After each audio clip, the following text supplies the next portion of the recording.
Bonjour, bienvenue à cette vidéo. Mon nom est Philippe Voyer. Donc, dans cette vidéo, nous allons aborder la question du mini-examen de l'état mental version CEVQ. Donc, c'est une nouvelle version au niveau du mini-examen de l'état mental. Il en existe pourtant plusieurs. Pourquoi une de plus? En fait, c'est ça qu'on va expliquer dans cette vidéo.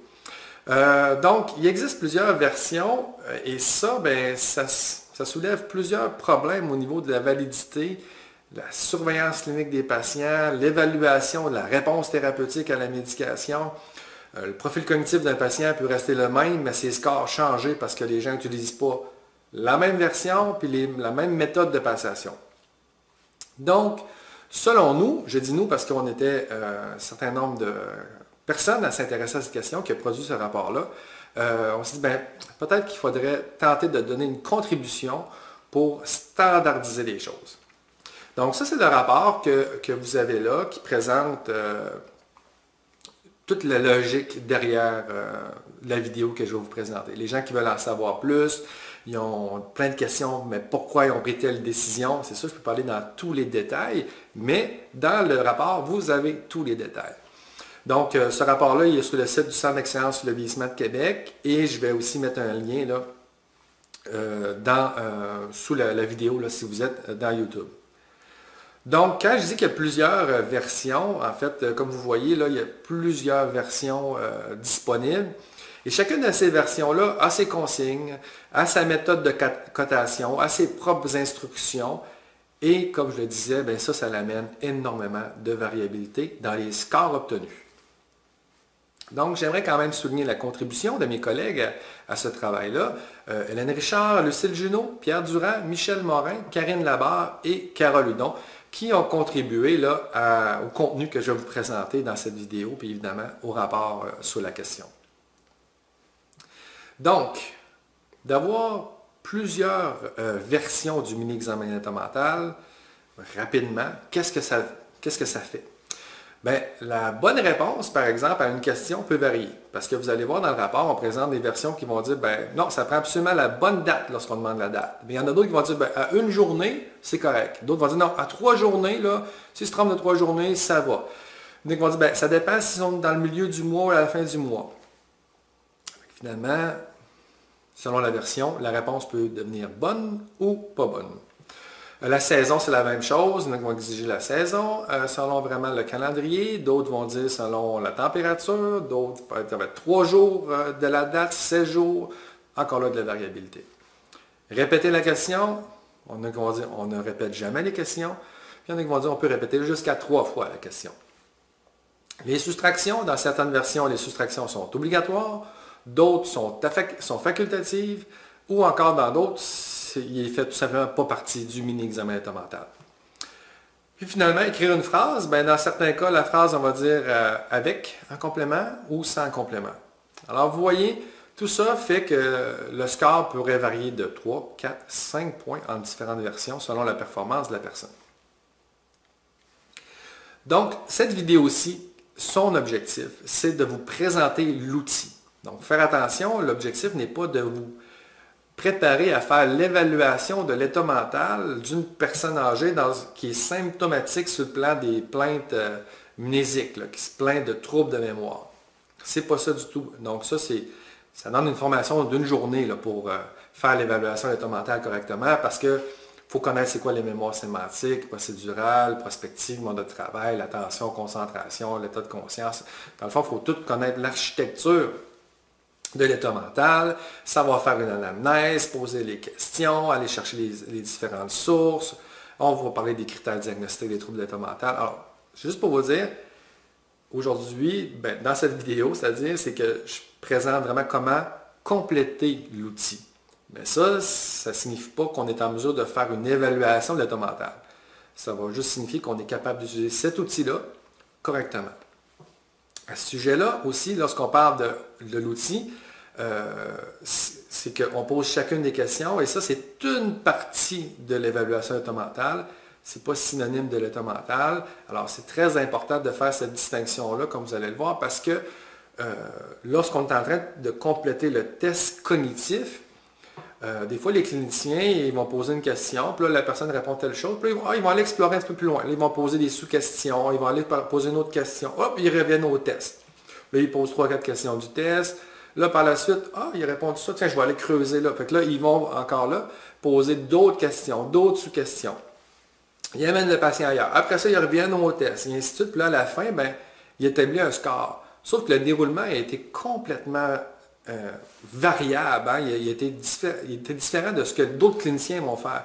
Fait que dès le moment qu'on commence à jouer avec la manière de passer un test cognitif, ben, sa capacité qu'on répète ces résultats-là dans d'autres évaluations par un autre clinicien s'affaiblit grandement. Donc, c'est pour ça que lorsqu'on fait un test cognitif, quand on le commence, il faut se sentir comme dans une petite boîte. Là. OK?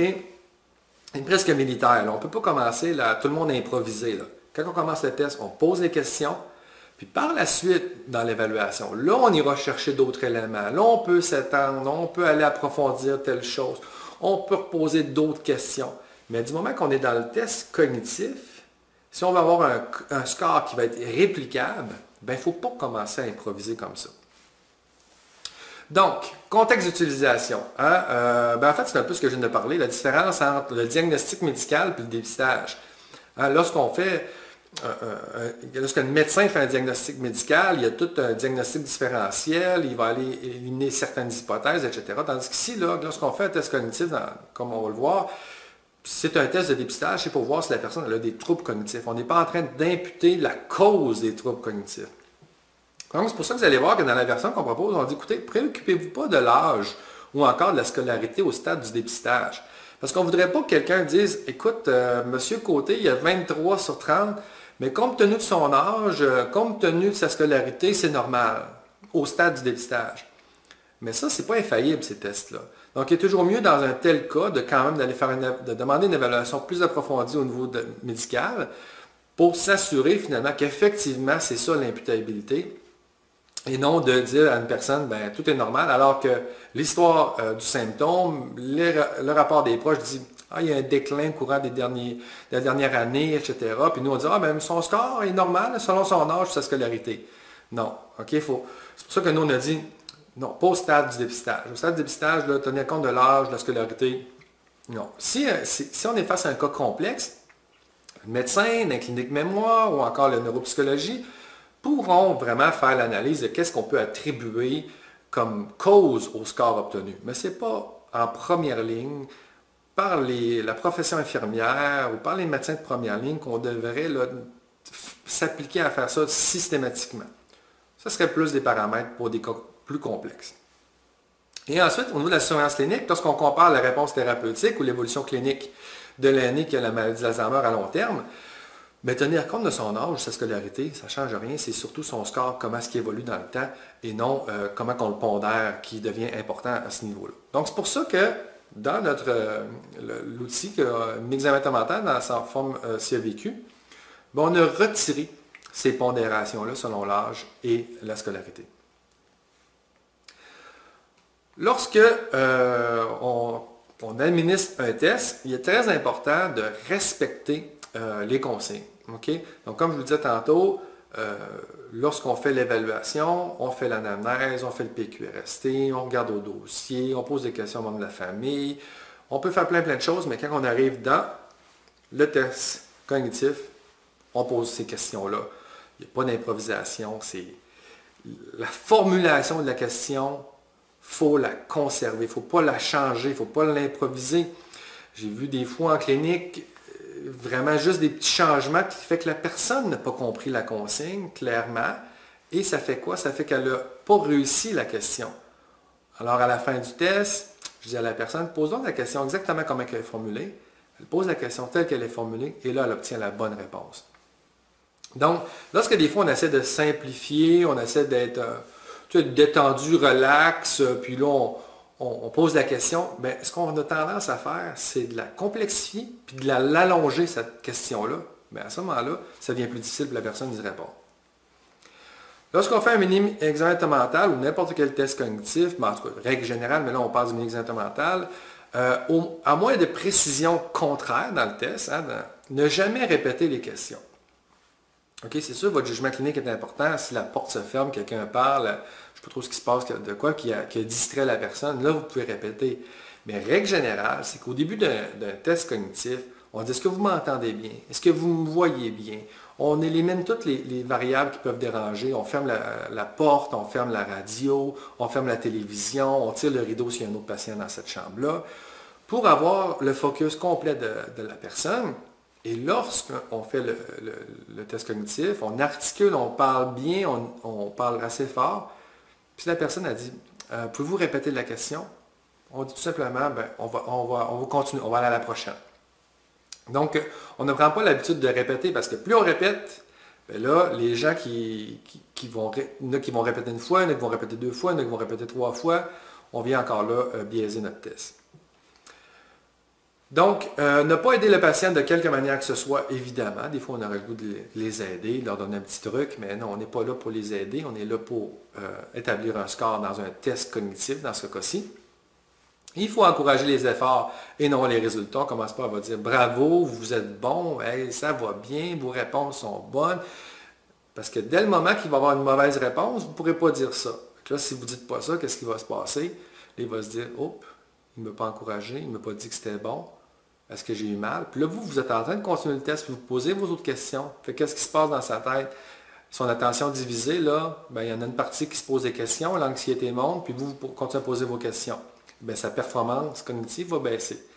Et ça, c'est juste parce que c'est vous qui avez mal administré le test en faisant des encouragements. Donc, très important, lorsqu'on fait le test cognitif, on reste dans notre petite boîte, on pose nos questions, on dit « Hey, on a la moitié de fait. Merci de votre collaboration. » Mais on ne dit pas « Bravo, vous avez des bonnes réponses. » Quand le patient répond à une question, bien justement, on a tendance à vouloir dire de quoi c'est humain. On veut dire c'est bon, OK. Mais en fait, votre béquille, là, nous, c'est le même qu'on forme les gens, c'est qu'on leur dit dites merci. Donc, elle donne une réponse, merci. Posez la question suivante. Elle dit une réponse, merci. Qu'elle soit bonne ou mauvaise, vous dites merci qu'elle vous a donné une réponse. Le calcul du temps qui est donné dans le test, c'est pour donner vraiment une idée de grandeur, pour que vous sachiez là, quand est-ce qu'il faut arrêter à un moment donné, parce que des fois, les gens réfléchissent, font plusieurs tentatives. Là, s'il y en a qui laissent 2 minutes, puis qu'il y en a qui laissent 15 secondes, bien encore là, ça vient biaiser le test. Donc, règle générale, assurez-vous de respecter le temps qui est indiqué, mais pas d'une manière où vous êtes tout le temps en train de regarder l'heure, puis tout ça, parce que là, ils vont avoir une pression de performance. Okay? Parce que les gens répondent là, systématiquement, rapidement aux questions, fait que les temps de réponse qui sont donnés là, généralement, ça fait parfaitement l'affaire. Toujours dans les consignes, vérifier si la personne a besoin d'une lunette à appareil auditif, si on le dit. Tenir compte des changements cognitifs. Donc, quand je parlais de l'environnement, ça vient chercher à ces paramètres-là. Donc, plus il y a de stimuli de l'environnement, plus sa performance va être basse. Et si jamais il y a eu une grosse avant-midi, il y a eu beaucoup d'activités, donc son attention là, commence à baisser un petit peu, et de la fatigue, bien, ce serait peut-être mieux de refaire l'examen plus tard plutôt que de le faire au moment qu'on pensait qu'il était pertinent de faire l'examen cognitif. Vérifier l'environnement, c'est sûr que si on fait un test de l'horloge, par exemple, on s'assure qu'il ne soit pas assis dans l'angle qui voit l'horloge. On va lui dire, si jamais il veut regarder sa montre, qu'il n'a pas le droit de regarder sa montre. Mais dans le cas du mini-examen mental, il n'y a pas de telle chose. Donc, mais c'est surtout le calendrier à ce moment-là qui va nous intéresser. On ne voudra pas qu'il voit le calendrier pour aller chercher les réponses. Et finalement, l'entretien se fait avec la personne elle-même. Encore là, on doit l'exiger pour avoir son attention au complet lorsqu'on fait le mini-examen mental. Donc, ce qui va suivre, c'est une description détaillée du mini-examen mental version CEVQ. Donc, vous allez voir les détails sur les instructions, les méthodes de cotation, la question en tant que telle. Et par la suite, vous allez avoir une vidéo qui présente l'administration du mini-examen mental version CEVQ en tant que tel. Et on va se retrouver à la conclusion. Alors, vous retrouvez ici le mini-examen mental version CEVQ. Alors, on a 6 colonnes. La première colonne, c'est la catégorie évaluée. Après ça, il y a les instructions, le temps alloué, les questions à poser, la méthode pour établir le score et le score à attribuer au patient. Donc, au niveau de l'orientation temporelle, on respecte les instructions. C'est respecter l'ordre proposé par ces questions, c'est-à-dire commencer par la date d'aujourd'hui pour terminer par le jour de la semaine. Ne poser chaque question qu'une seule fois. Ne pas répéter. En cas d'incapacité à répondre, pensez à la question suivante. Ne pas donner d'indices, ni de demander au patient s'il est certain de sa réponse. Et concernant la saison, ça fait référence au calendrier et non à la température extérieure.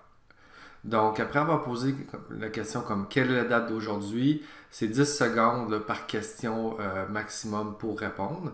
Donc, on pose quelle est la date d'aujourd'hui, quelle est l'année, en quelle année sommes-nous, quelle est la saison, quel est le mois, quel est le jour de la semaine. Donc, un point par réponse exacte. Toute approximation ou refus de répondre mérite 0. Pas de demi-point. Le total, c'est sur 5. Donc, vous pouvez donner 1, 2, 3, 4 ou 5 selon le nombre de bonnes réponses. Ensuite de ça, on a l'orientation spatiale. Même principe, respecter l'ordre de proposer pour ces questions, c'est-à-dire commencer par le pays, pour terminer par l'étage, du plus général donc au plus spécifique.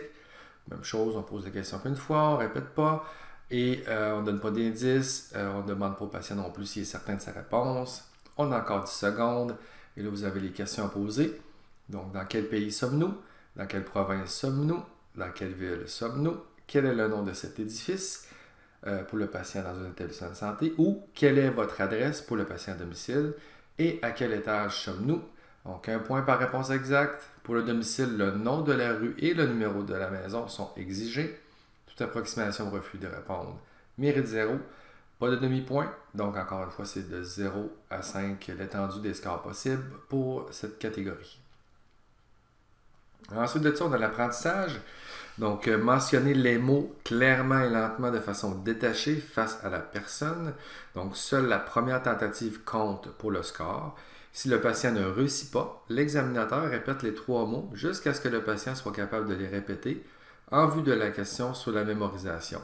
Mais il y a quand même un maximum de 4 essais, puis vous pourrez noter le nombre d'essais qui a été fait. Mais ce qui est important, c'est que c'est sa première tentative vraiment avec laquelle on établit le score. Puis évidemment, si à la deuxième tentative, il est en mesure de répéter les 3 mots, bien, on ne fait pas 4 essais, là, on s'en va tout de suite à la prochaine catégorie. Donc, cochez la série de mots utilisés ou la souligner, ou encercler le point, mais juste spécifier donc quelle est la série de mots que vous avez utilisée. Parce que si on utilise à plusieurs reprises, bien, il est bon de changer de série de mots. Ensuite de ça, c'est 20 secondes le temps accordé pour répondre à la première tentative. La question qu'on lui poser, c'est « Je vais vous dire 3 mots dont vous devez vous rappeler. Répétez-les quand j'aurai fini de les dire tous les 3. Cigare, fleur, porte. Quels sont les 3 mots que je viens de dire? » Donc, un point par mot exact à la première tentative. L'ordre de rappel n'a pas d'importance. Les mots de la même famille valent quand même 0. Et total, donc de 0 à 3 pour cette catégorie. Ensuite de ça, on a un exercice dans la catégorie attention. Il peut se corriger tant qu'il est à l'intérieur du 30 secondes. Prendre la meilleure réponse pour établir le score, donc, mais ne pas semer le doute en lui demandant s'il est certain de sa réponse. Donc, c'est 30 secondes qu'il y a à sa disponibilité pour épeler le mot monde à l'envers. La consigne, c'est épeler le mot monde à l'envers en commençant par la dernière lettre. C'est un point par lettre placée correctement.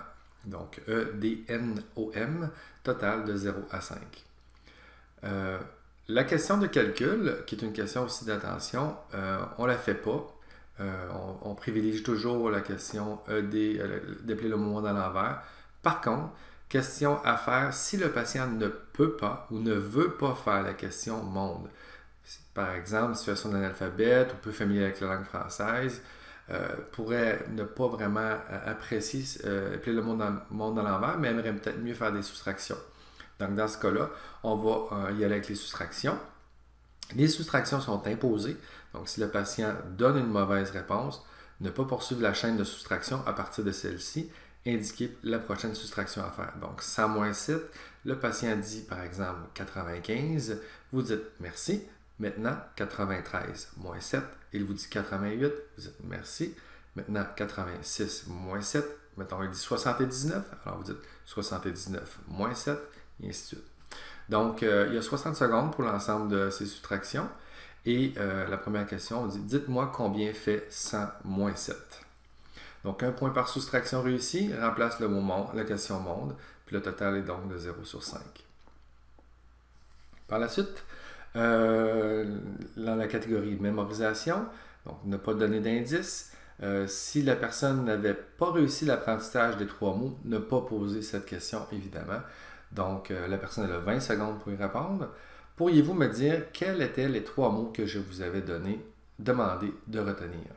Donc, c'est 1 point par réponse exacte. L'ordre de rappel n'a pas d'importance. Les mots de la même famille valent quand même 0, total de 0 à 3.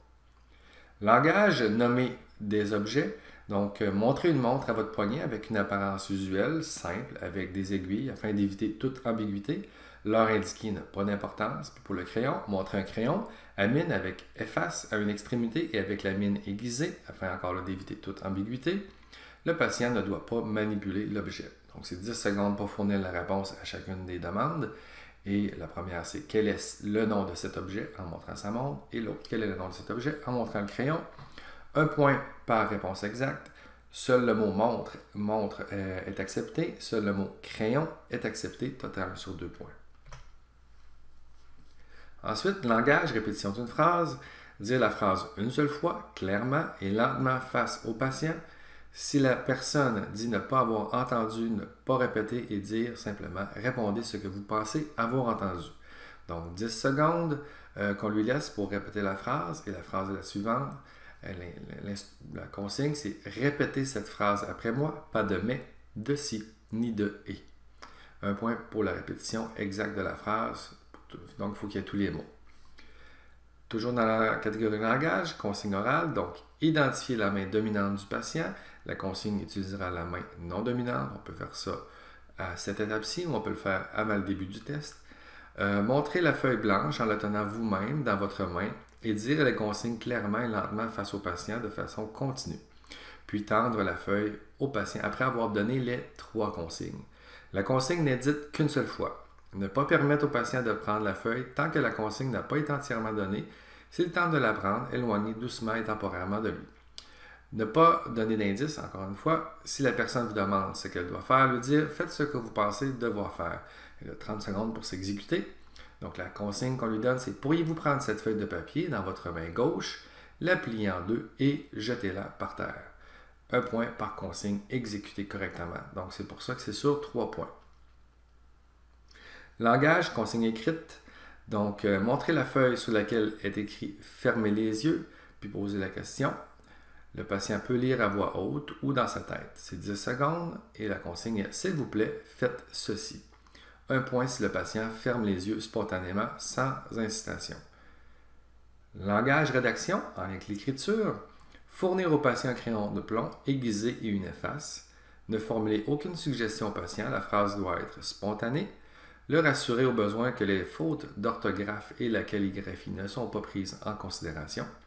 Si la phrase est difficilement lisible, demandez au patient ce qu'il est écrit et le consigner en dessous.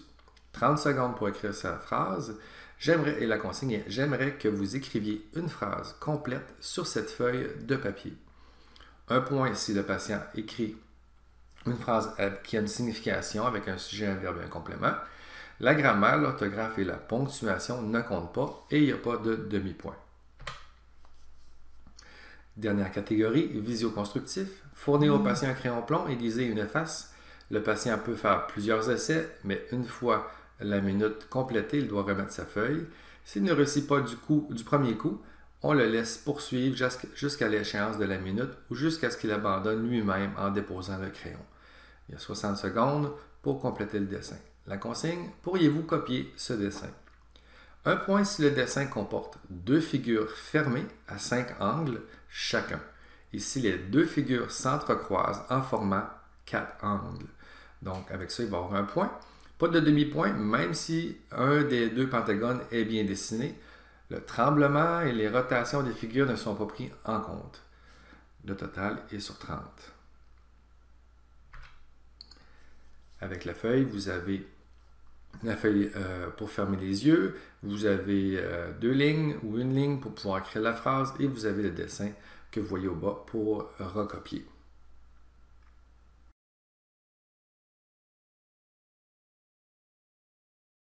Alors, Mme Richard, si vous voulez bien, on va commencer le questionnaire. Oui, Très bien. Alors, quelle est la date d'aujourd'hui? le 17 février 2016. Quelle est la saison? Nous sommes en hiver. Et quel est le jour de la semaine? Mercredi, Merci. Dans quel pays sommes-nous? au Canada. Dans quelle province sommes-nous? Au Québec, Dans quelle ville sommes-nous? à Québec, Quel est le nom de cet édifice? c'est l'hôpital du Saint-Sacrement.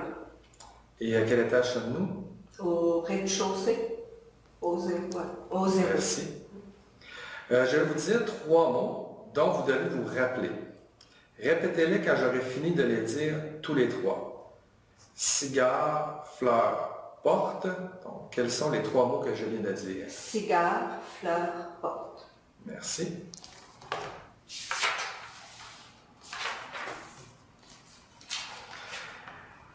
Appelez le mot monde à l'envers en commençant par la dernière lettre.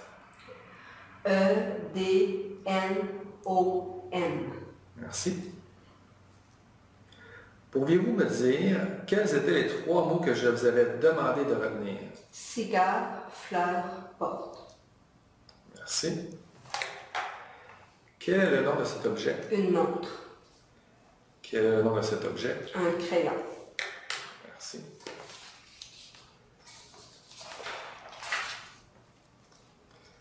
On n'a plus que la moitié de fait. Je vous remercie de votre collaboration. Répétez cette phrase après moi. Pas de mais, de si, ni de et. Pas de mais, de si, ni de et. Merci.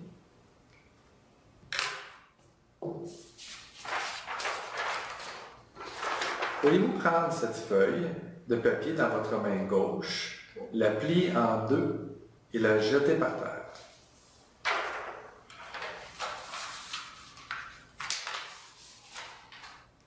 Merci.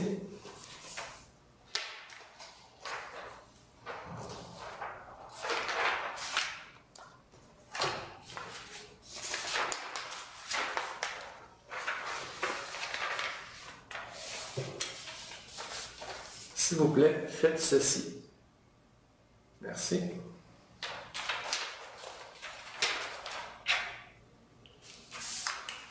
Vous voyez ces lignes. J'aimerais que vous écriviez une phrase complète sur cette feuille de papier.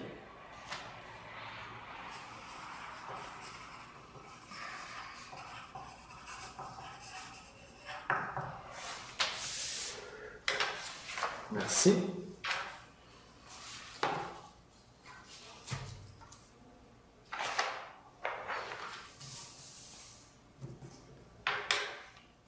Pourriez-vous copier ce dessin?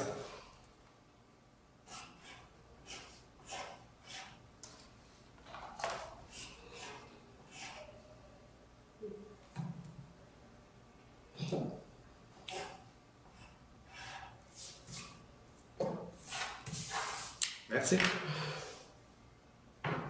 Donc, en conclusion, comme vous voyez, finalement, le mini-examen mental version CVQ, on n'a pas réinventé la roue, là. On est allé vraiment chercher, là, comme vous pourrez le lire dans le rapport, là, toutes les questions dans les versions validées là, du mini-examen mental, que ce soit basé sur l'étude ESA ou d'autres études, francophones, méthode gréco ou autres.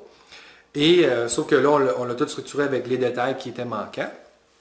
Donc, c'est une version de plus dans le monde du mini-examen mental, mais on pense qu'on a réussi à faire une contribution au niveau de des consignes qui sont maintenant très précises, des instructions, les méthodes de cotation. La méthode de cotation ne change pas non plus selon chacune des questions, dans le sens où est-ce que des fois il y a des demi-points, des fois il n'y a pas de demi-points, des fois la date exacte est demandée, des fois la réponse non exacte est acceptée. Non, nous là, c'est toujours à peu près la même philosophie qui est exigée, ce qui devrait faciliter l'administration par le personnel, puis même accélérer le temps d'administration. Autre élément, cette vidéo, si vous l'écoutez, comme vous voyez, elle est gratuite, elle est en ligne, elle est accessible à tous. Donc ça aussi, ça devrait faciliter une utilisation adéquate du mini-examen mental dans les milieux cliniques francophones, à tout le moins. Et il est facilement accessible, le formulaire, on va le mettre également dans la petite boîte, un petit lien sous la vidéo YouTube, mais il est sur le site également du Centre d'excellence sur le vieillissement de Québec. Alors, je vous remercie beaucoup pour votre attention Et je vous souhaite bonne utilisation du mini-examen mental version CEVQ si jamais vous faites ce choix. Merci, au revoir.